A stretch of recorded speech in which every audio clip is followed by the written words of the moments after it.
ஹரே கிருஷ்ணா. எல்லோருக்கும் எனது பணிவான நமஸ்காரங்கள். ஓம் நமோ பகவதே வாசுதேவாய. ஓம் நமோ பகவதே வாசுதேவாய. ஓம் நமோ பகவதே வாசுதேவாய. ஜெய ஸ்ரீ கிருஷ்ணா சைத்தன்யா பிரபு நித்யானந்தா ஸ்ரீ அத்வைதா கதாதாரா சிவாசாரி கௌர பக்தவருந்தா. ஹரே கிருஷ்ணா கிருஷ்ணா கிருஷ்ணா ஹரே ஹரே, ஹரே ராம ராம ராம ஹரே ஹரே. ஸ்ரீமத் பகவத்கீதை உண்மை உருவில் அறிமுகம். பக்கம் 17. வேத ஞானத்தை ஆராய்தல் என்னும் கேள்விக்கு இடமில்லை. பக்குவமற்ற புலன்களை கொண்டு ஆராய்வதால் நமது ஆராய்ச்சி பக்குவமற்றதாகும். பகவத்கீதையில் கூறியுள்ளபடி பரம்பரையின் மூலம் கீழிறங்கி வரும் பக்குவமான அறிவை நாம் பெற வேண்டும்.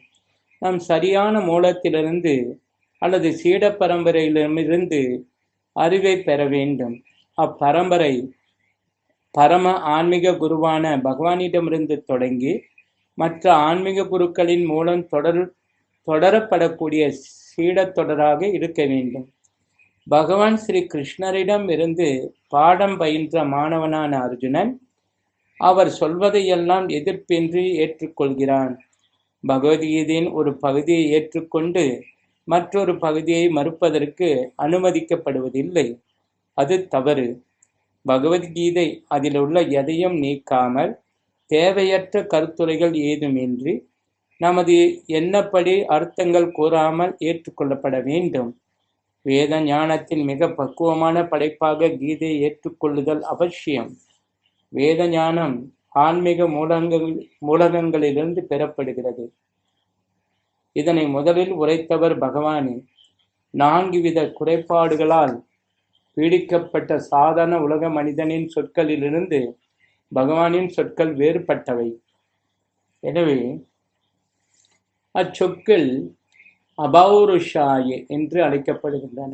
ஒரு சாதாரண மனிதன் 1 நிச்சயமாக தவறு செய்யக்கூடியவன், 2 பெரும்பாலும் அறியாமையில் இருக்கிறான், 3 மற்றவர்களை ஏமாற்றும் குணமுடையவனாக இருக்கிறான், 4 பக்குவமற்ற புலன்களால் கட்டுப்படுத்தப்பட்டவனாக இருக்கிறான்.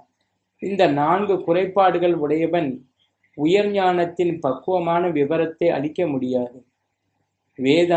வேத ஞானம் இது போன்ற குறைபாடு உள்ள ஜீவன்களால் உபதேசிக்கப்படுவதில்லை. படைப்பின் முதல் உயிர்வாளியான பிரம்மாவின் இதயத்தில் இது உரைக்கப்பட்டது. இறைவனிடமிருந்து தான் பெற்ற இந்த ஞானத்தை பிரம்மதேவர் தனது மகன்களுக்கும் சீடர்களுக்கும் அப்படியே உபதேசித்தார். பகவான் பூர்ணமானவர், எல்லா விதத்திலும் பக்குவமானவர். மேலும் அவர் பௌதிக இயற்கையின் விதிகளுக்கு உட்படுவதற்கு வாய்ப்பு ஏதும் இல்லை. எனவே பகவானே இவ்வகினம் முழுமைக்கும் உரிமையாளர். அவரே உண்மையில் படைப்பவர். பிரம்மாவையும் படைப்பவர் அவரே. நாம் இவற்றை அறியும் அளவிற்கு புத்திசாலிகளாக இருக்க வேண்டும். 11ஆம் அத்தியாயத்தில் பகவான் இப்ரபிதாமகா என்று அழைக்கப்படுகிறார். ஏனெனில் பிதாமகா அல்லது தாத்தா என்று அழைக்கப்படும் பிரம்மதேவரை படைத்தவர் பகவான். எனவே எந்த பொருளையும் தனக்கு சொந்தம் என்று யாரும் உரிமை கொண்டாடக்கூடாது. தனது பராமரிப்பிற்காக தனது பங்கை பகவானால் ஒதுக்கப்பட்டதையே ஒருவன் ஏற்றுக்கொள்ள வேண்டும். பகவானால் நமக்காக ஒதுக்கப்பட்ட பங்கை எவ்வாறு உபயோகிக்க வேண்டும் என்பதற்கு பல உதாரணங்கள் உண்டு. பகவத்கீதையிலும் இது விளக்கப்பட்டுள்ளது.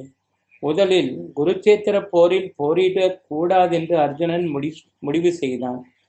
அஃது அவனது சுய முடிவாகும். தனது உறவினர்களை கொன்ற பின் நாட்டை அனுபவிக்க தன்னால் இயலாது என்று இறைவனிடம் கூறினான் அர்ஜுனன். இஃது உடலை அடிப்படையாக கொண்ட முடிவாகும். ஏனெனில் அர்ஜுனன் தன்னை உடல் என்றும் உடலின் உறவுகள், சகோதரர்கள், மருமகன்கள், மைத்துனர்கள், பிதாமகர்கள் என்றும் எண்ணினான். எனவே தனது உடல் தேவைகளை திருப்தி செய்ய விரும்பினான். இந்த கண்ணோட்டத்தை மாற்றவே பகவானால் பகவத்கீதை உபதேசிக்கப்பட்டது. இறுதியில் கரிஷ்யே வசனம் தவ, தங்கள் வாக்குப்படி நான் செயல்படுகிறேன் என்று கூறிய அர்ஜுனன் பகவானின் ஆணைக்கிணங்க போர் புரிய முடிவு செய்கிறான். நாய்களையும் பூனைகளையும் போல் சண்டையிட்டுக் கொள்வதற்காக மனிதன் இவ்வுலகில் பிறக்கவில்லை. மனித வாழ்வின் முக்கியத்துவத்தை உணர்ந்து சாதாரண மிருகங்களைப் போல செயல்பட மனிதன் மறுக்க வேண்டும். அந்த அளவிற்கு அவன் புத்திசாலியாக இருக்க வேண்டும். அவன் தனது வாழ்வின் லட்சியத்தை உணர வேண்டும். இதற்கான வழிமுறை எல்லா வேத இலக்கியங்களிலும் உள்ளது. இதன் சாராம்சம் கீதையில் கூறப்பட்டுள்ளது. வேத இலக்கியம் மனிதர்களுக்காகவே, மிருகங்களுக்காக அல்ல. மிருகங்கள் மற்ற உயிருள்ள மிருகங்களை கொல்லலாம், அதில் பாவம் வருவதற்கான கேள்வியே இல்லை. ஆனால் கட்டுப்பாடற்ற தன் சுவையை திருப்தி செய்து கொள்வதற்காக மனிதன் மிருகத்தை கொன்றால் இயற்கையின் விதியை மீறியதாக அவன் பொறுப்பேற்க வேண்டும். வேறுபட்ட இயற்கை குணங்களுக்கு ஏற்ப 3 விதமான செயல்கள் இருக்கின்றன என்று பகவத்கீதை விளக்கமாக கூறுகின்றது. நற்செயல்கள், தீவிர செயல்கள், அறியாமைச் செயல்கள் என்பவை அவை. இதுபோல 3 வகையான உணவுப் பொருட்களும் உண்டு. நற்குணத்தின் உணவுகள், தீவிர குணத்தின் உணவுகள் மற்றும் அறியாம குணத்தின் உணவுகள். இவையெல்லாம் மிக தெளிவாக உரைக்கப்பட்டுள்ளன. பகவத்கீதையின் அறிவுரைகளை நாம் முறையாக உபயோகித்தால் நமது முழு வாழ்வும் தூய்மையடையும். இறுதியில் இந்த பௌதிக வானிற்கு அப்பாலுள்ள நமது இலக்கை நாம் சென்றடைய முடியும். அந்த இலக்கு நித்தியமான ஆன்மீக வானம் என்று அழைக்கப்படும் சனாதன வானமாகும். இந்த பௌதிக உலகில் அனைத்தும் தற்காலிகமாக இருப்பதை நாம் காண்கிறோம். அனைத்தும் உருவாகி சிறிது நேரம் இருந்து சில உப பொருட்கள் உற்பத்தி செய்து தளர்ந்து இறுதியில் அழிகின்றன. ஒரு பழத்தையோ இந்த மனித உடலையோ எதை உதாரணமாக எடுத்துக்கொண்டாலும் இதுவே பௌதிக உலகின் சட்டம். ஆனால் நிரந்தரமற்ற இந்த உலகிற்கு அப்பால் மற்றொரு உலகம் உள்ளதை பற்றிய தகவல் நம்மிடம் உள்ளது. சனாதனா என்று அழைக்கப்படும் அந்த நித்தியமான உலகம் வேறொரு இயற்கையில் ஆனது. ஜீவனும் சனாதன அல்லது நித்தியமானவன் என்று வர்ணிக்கப்படுகின்றான். பகவானும் 11ஆம் அத்தியாயத்தில் சனாதன என்று அழைக்கப்படுகிறார். பகவானுடன் நமக்கு நெருங்கிய உறவு உள்ளது. குணத்தின் அடிப்படையில் நாம் அனைவரும் ஒன்றே. சனாதன உலகம், சனாதன பகவான், சனாதன ஜீவன்கள். எனவே பகவத்கீதையின் முழு நோக்கம் ஜீவனின் நித்திய கடமையான சனாதன தர்மத்தை மீண்டும் புதுப்பிப்பதாகும். நாம் தற்காலிகமாக பற்பல வேலைகளில் ஈடுபட்டிருக்கிறோம். ஆனால் நிரந்தரமற்ற இவ்வெல்லா செயல்களையும் விட்டுவிட்டு பரமபுருஷ பகவானால் பரிந்துரைக்கப்படும் செயல்களை மேற்கொண்டால் நமது செயல்கள் அனைத்தையும் தூய்மைப்படுத்தி விடலாம். இதுவே நமது தூய வாழ்க்கையாகும். பரமபுருஷ பகவானும் அவரது திவ்யமான இருப்பிடமும் சனாதனமாகும். உயிர்வாளிகளும் அப்படிப்பட்டவர்களே. சனாதன உலகில் பகவானுடன் உயிர்வாளிகள் உறவு கொள்வதே மனித வாழ்வின் பக்குவமாகும். ஜீவன்கள் பகவானின் மகன்கள் என்பதால் அவர் ஜீவன்களின் மீது மிகவும் கருணை உடையவராக இருக்கிறார். பகவான் கிருஷ்ணர் பகவத்கீதையில் அறிவிக்கிறார், சர்வயோனிஷு அகம் பிஜாயி பிரதாபிதா. நான் அனைவருக்கும் தந்தை. பல்வேறு கர்மங்களுக்கு ஏற்ப பலவித உயிரினங்கள் இருப்பது உண்மையே. ஆனால் அவை எல்லாவற்றிற்கும் தானே தந்தை என்கிறார் பகவான். எனவே இந்த நிறையிழந்த கட்டுண்ட ஆத்மாக்களை மீட்க பகவான் தோன்றுகிறார். இதன் மூலம் சனாதனமான ஜீவன்கள் பகவானுடனான தங்களது நித்தியமான சனாதன உறவை மீண்டும் பெற்று சனாதன உலகத்திற்கு திரும்ப முடியும். கட்டுண்ட ஆத்மாக்களை மீட்பதற்காக பகவான் தானே பல்வேறு அவதாரங்களாக வருகிறார். தனது அந்தரங்க சேவகர்களை மகன்களாகவும் சகாக்களாகவும் ஆச்சாரியர்களாகவும் அனுப்புகிறார். எனவே சனாதன தர்மம் என்பது ஒரு குறிப்பிட்ட வர்க்கத்தின் வழிமுறை அல்ல. இவ்வழிமுறை நித்தியமான ஜீவன் நித்தியமான முழுமுதற் கடவுளுடன் உறவு கொள்ளக்கூடிய நித்தியமான செயலாகும். சனாதன தர்மம் என்பது முன்பே குறிப்பிட்டபடி ஜீவனின் நித்தியமான கடமையாகும். ஸ்ரீபாத ராமானுஜாச்சாரியார் சனாதன என்ற வார்த்தை ஆதி அந்தம் இல்லாத என்று விளக்கியுள்ளார்.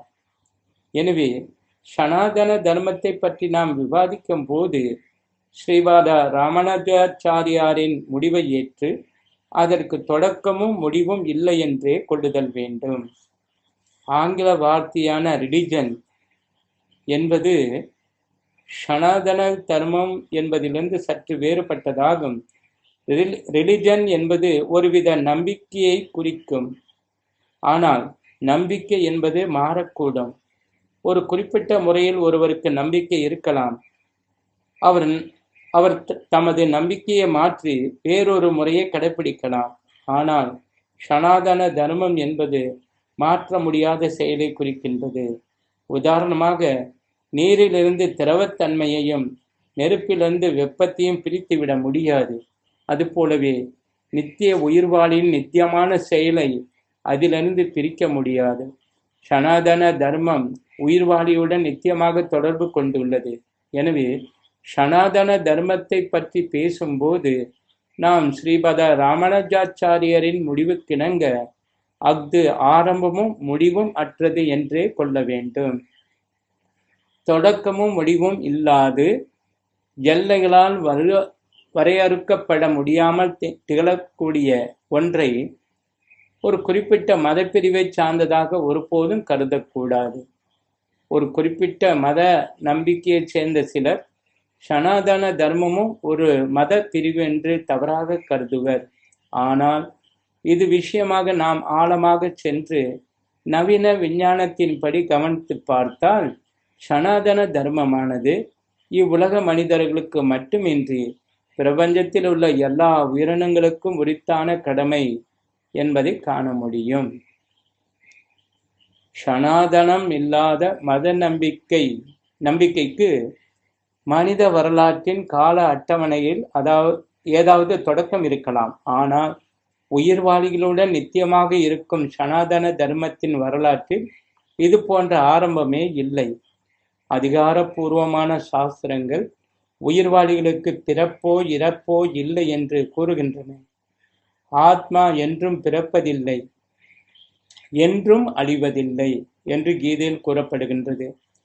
நித்தியமானதும் அழிவற்றதுமான ஜீவன் தனது தற்காலிக பௌதிக உடல் அழிவுற்ற பின்பும் தொடர்ந்து வாழ்கிறான். சனாதன தர்மம் என்ற கருத்தின் அடிப்படையில் மதம் என்பதன் உட்பொருளை நாம் சமஸ்கிருத வார்த்தையின் மூலத்திலிருந்து அறிய முயல வேண்டும். ஒரு குறிப்பிட்ட பொருளுடன் ஒன்றியிருக்கும் தன்மையை தர்மம் என்னும் சொல் குறிக்கின்றது. நெருப்புடன் வெப்பமும் ஒளியும் இருக்கிறது என்று நாம் முடிவு செய்கிறோம். வெப்பமும் ஒளியும் இல்லாவிடில் நெருப்பு என்ற சொல்லுக்கு பொருளே இல்லை. அதுபோன்று உயிர்வாழியின் முக்கியமான தன்மையை நாம் கண்டுபிடிக்க வேண்டும். அந்த முக்கியமான தன்மையோ அதன் நித்திய குணமாகும். அந்த நித்திய குணமே அதன் நித்திய தர்மமாகும். ஸ்ரீமத் பகவத்கீதா கி ஜெய், ஸ்ரீல பிரபுபாத் கி ஜெய். கௌர பிரமனந்தே. ஹரி ஹரி போல்.